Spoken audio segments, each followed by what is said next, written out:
Judy Baca is a Chicana artist and a pioneer in muralism as community art.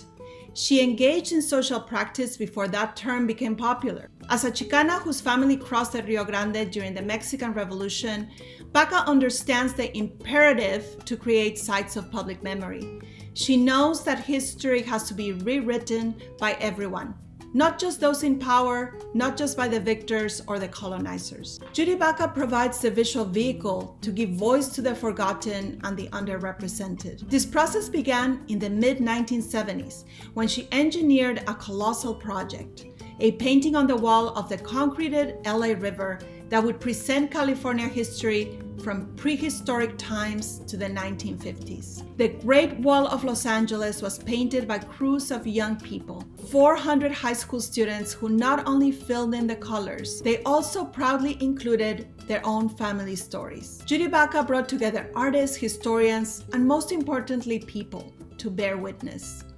Suiters, labor organizers, interned Japanese Americans, World War II, Chicano veterans, Rosie the Riveters, Holocaust survivors, civil rights activists. The mural emerged over a period of 5 summers, and it stands as her greatest accomplishment and a model of engaged public art. Judy Baca learned from Mexican muralist David Alfaro Siqueiros that art is a radical tool and that technology is the artist's friend. Following the Great Wall Project, where she captures the diverse and important history of Black, Brown, Asian, and Jewish Americans, Judy Baca imagined how muralism could unite the world. Envisioned at the tail end of the Cold War, during Reagan's presidency and under the shadow of the possibility of nuclear war, Judy Baca hoped the world could swap missiles for murals. Following the lessons of Gandhi and the power of peaceful resistance, and building on the foundations of a nascent environmentalism,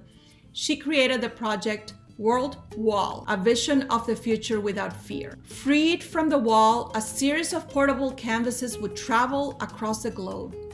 Murals were made by artists from Finland, the Soviet Union, Mexico, Canada, even an Israeli-Palestinian collaboration. Exhibited in each country and laid out in a circle, the World Wall was an invocation for international solidarity and unity. Accompanying these 2 ambitious projects are dozens more murals and monuments, sites of remembrance and celebration of the indigenous, the mestizo, the Chicano, the Central American, the immigrant, the campesina, and the worker are the protagonists in a land that reveals simultaneously a painful past and a hopeful future. Judy Baca weaves using brushes and pigment, but also layers with a stylus and pixels.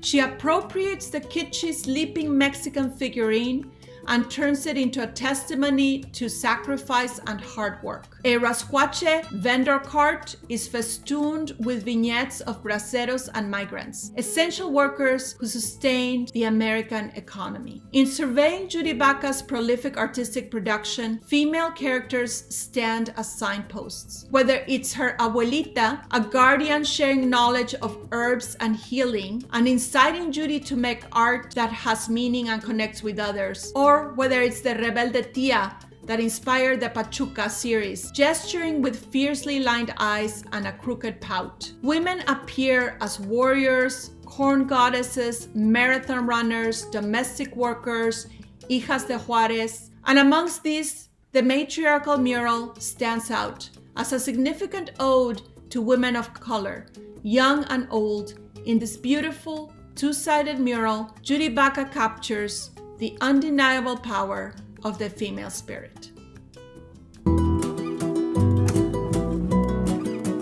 It's so amazing and wonderful to be at this point where, after so many years of seeing this piece sit in storage and running across it over the years, to actually see it come to completion is like some kind of miracle. To me, it was just a workshop, a piece incomplete, and it was a wonderful memory of working with 13 women and trying to think about a time when God was woman and looking at our dreams and how the dreams could make images that we could share. Then I ran out of money and I ran out of time and I had to go earn a living. And so there wasn't money for the goddesses. Nobody wanted to give money to the goddesses. I ended up letting it go into storage, and then it was a question of really like how to get it out of storage, and it was kind of complicated because it's a two-sided mural. How to get it into a place where we could work on it again. It's been just an amazing experience to come back and revisit the ideas that are prevalent in this piece, and to recognize that there was something kind of magical about it and really timely for today, and perhaps more timely now than it was at the time I designed it.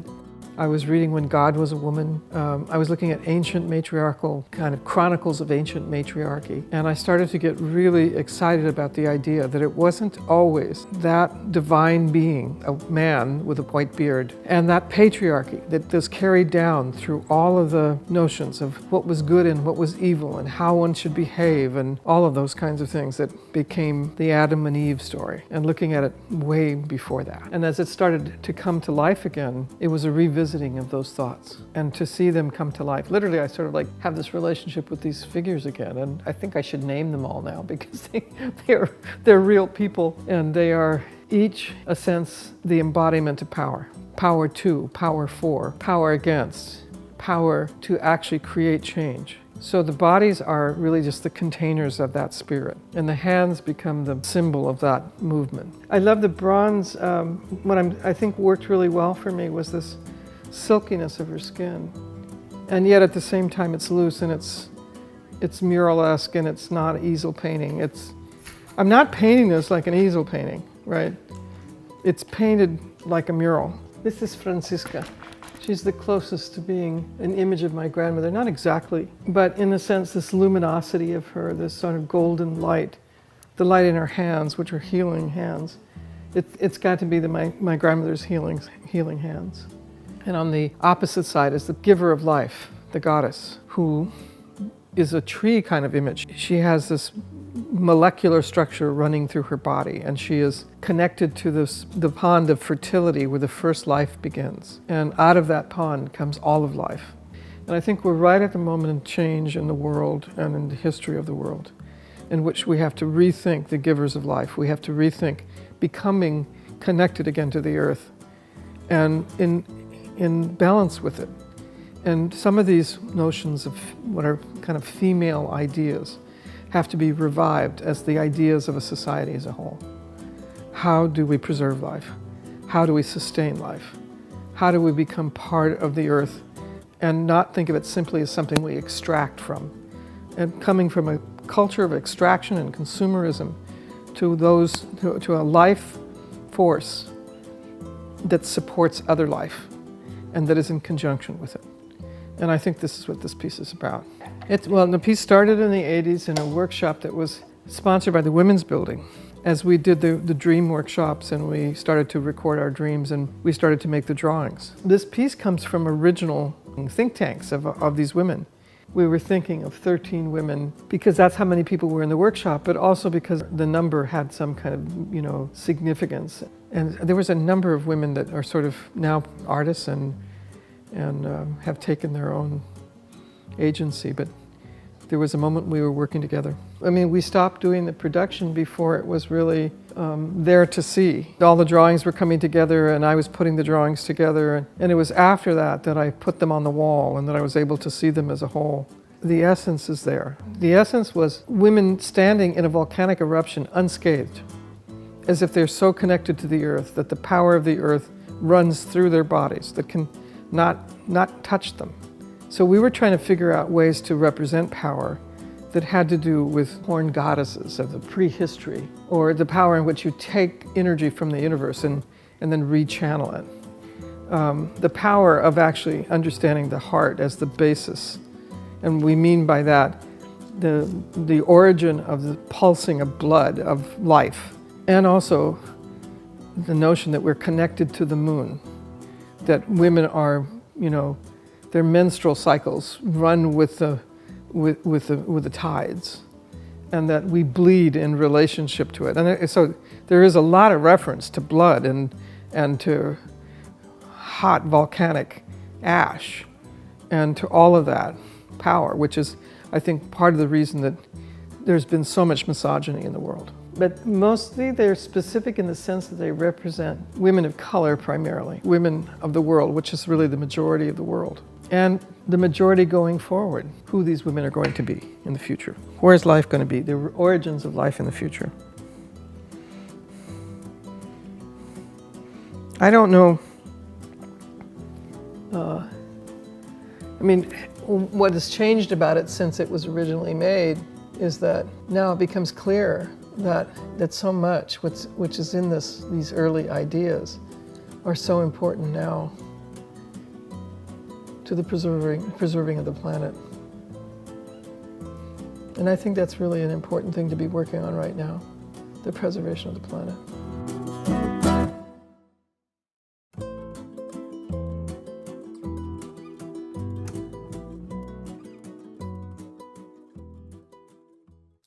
Hi, I'm Marietta Bernstorff, and I'm a curator, artist, and activist.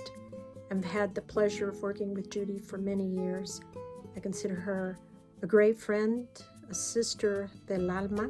Now for us, meaning Latinas in the United States, we find Judy to be one of our major female heroes. There's no one like her that has dedicated so much time to really expressing through her art the issues of justice, the issues of discrimination and historical importance of Latinos, Mexicanos in the United States. She has a history about this whole struggle of people. She also saw her mother and grandmother having to deal with being Mexicanas in the Los Angeles area, the injustice of discrimination that was occurring at that time for them. All that she went through, she's bringing it to the forefront in her art. Judy really dedicated herself to helping others, to really telling a story that hasn't been told, such as the Great Wall of Los Angeles, which is a monumental piece. She's always been a community activist. She's always been a builder, community builder. She dialogues with others. She brings us all together. I've worked on numerous projects with her at Spark, and we learned so much from that capacity of hers. She's not willing to back down. She's willing to come across and let those politicians know just how important this work is and how the arts heals people and how the art can actually teach people new things. So there's no doubt in my mind that recently from the Mellon Foundation, from the George Lucas, people are looking at her and realizing just how valuable a woman Judy has been all these years. It's a great privilege to say that Judy Baca is my friend and is one of our heroes in the United States. I am Gabriela Urtiaga, the MOLA Chief Curator, and with Alessandra Montezuma, we co-curate Judy Baca, Memorias de Nuestra Tierra, the first retrospective of one of the most remarkable, generous artists and community leader. We are very grateful to the artist as she has been working together with the MOLA team throughout the process of this incredible show. It was an stunning experience about stories of life and the power of art as an instrument of social change. This exhibition is the result of a lot of research that includes the artist, her heritage, activists, scholars, the community of art, and of course, the people. When we approach the artistic production of Judy, there's something that immediately changed in us, that love for art and for sharing art, a pioneer in the creation of art, working for communities, fighting for freedom, equality, and social justice. Judy has always and is always looking for new alternatives to speaking about silent voices and the figure of women as an essential part of her creative work. Judy rethinks a collective memory and identity as a fundamental link in the construction of women's power, Chicana, Latina, women of color. The work of Judy Baca is a philosophical proclamation, thinking in the present of humankind, but also in the future of new generations, in the future of our times with more compromise with others and with the environment, like the ancestor of this land. And it's for that one of the masterpieces in this retrospective, and now part of MOLA collection, is the Matriarchal mural from 1981.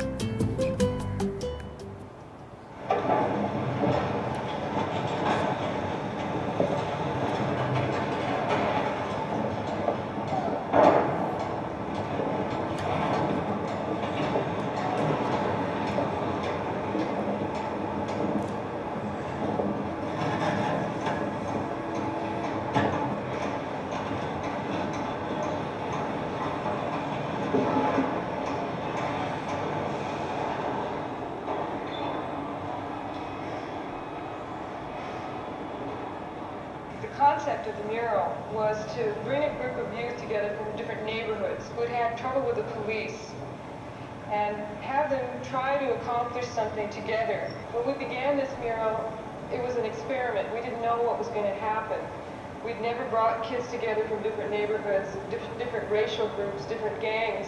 I think here in this mural, they proved that they really had a lot to say.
Especially where Hispanic artist Judy Baca is concerned. She is a muralist whose canvases range from a Skid Row hotel to a barrio cultural center in East Los Angeles. It is a piece that, in my mind, is connected to the people who see it. The Great Wall of Los Angeles. It's in the Tujunga Wash, a flood control channel that drains the Los Angeles River. The mural painters fondly call their site the sewer. Your culture, my culture, everybody's culture's in the sewer. Channel 11's Larry Atterbury talks to the woman who was swept away and then plucked to safety. Beatrice Plessner was supervising 10 young painters working on a series of historical murals along the Tujunga Wash when a downpour suddenly turned the calm water into a raging river. We were all running, and I had the kids go up first, and I followed behind, and then the water came and took part of the scaffolding, so I was hanging up on the fence.